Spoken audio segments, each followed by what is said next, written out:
And well, for more on this, we are now being joined from Tehran by Fouad Izadi, Associate Professor, Faculty of World Studies, University of Tehran.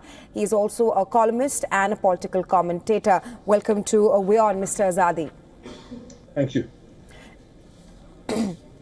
First up, there are rising tensions between Iran and the US, with Khamenei now threatening of a strong retaliation if US follows through on Trump's recent threats of bombing Iran.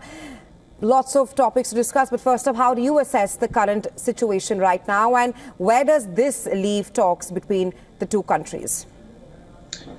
You know, Iran negotiated with the United States for 2 years. There was a nuclear agreement. Iran followed the agreement, and Mr. Trump left the agreement when he became president.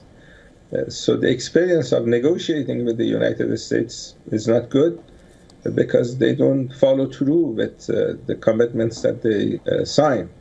Iran is giving the other side another chance.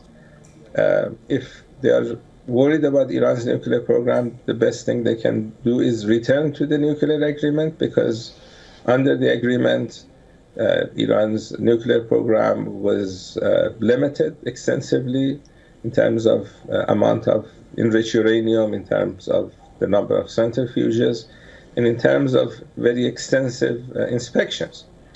The U.S. intelligence community last week had this threat assessment, and even the U.S. intelligence community said in that report that Iran does not have a nuclear program, weaponized nuclear program. And the report said that the country's leader has not decided to go nuclear with Iran's program. So I think the rhetoric that you're hearing from Washington is basically demanding Iran to submit to the will of the United States, not only on its nuclear program, but on other issues.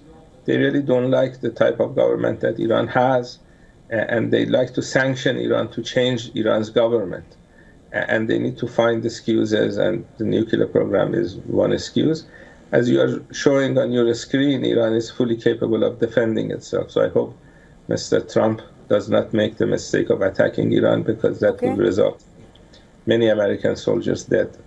Right. Mr. Izadi, you speak of Iran is capable of defending itself. I want to take that point further. But first, just want to add here that Iran has far surpassed the nuclear deal's limits on uranium enrichment, which is a point of concern right now. And that's why US President Donald Trump wants to strike a nuclear deal with Iran. And talking about Iran's capability of defending itself, how do you see Iran doing that at this point of time?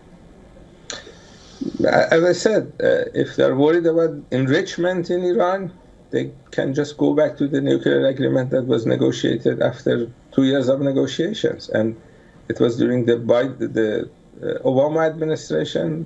Obama administration was happy with the agreement, and the Trump administration is quite hawkish towards Iran.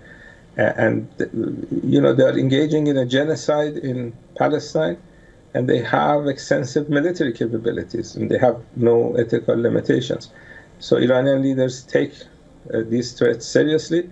Threatening another country is against international law. It's against the UN Charter, Article 2. You're not supposed to threaten your neighbors or other countries in the world.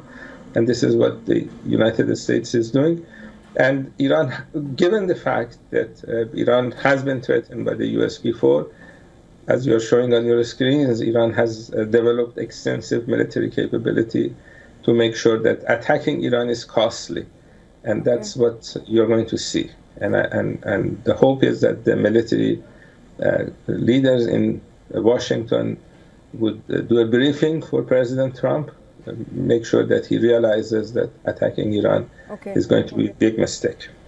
Right, you speak of how if the US bombs Iran, it's going to be an expensive game moving forward. But I want to ask you, why is Iran unwilling to get into a direct negotiation with the United States of America right now?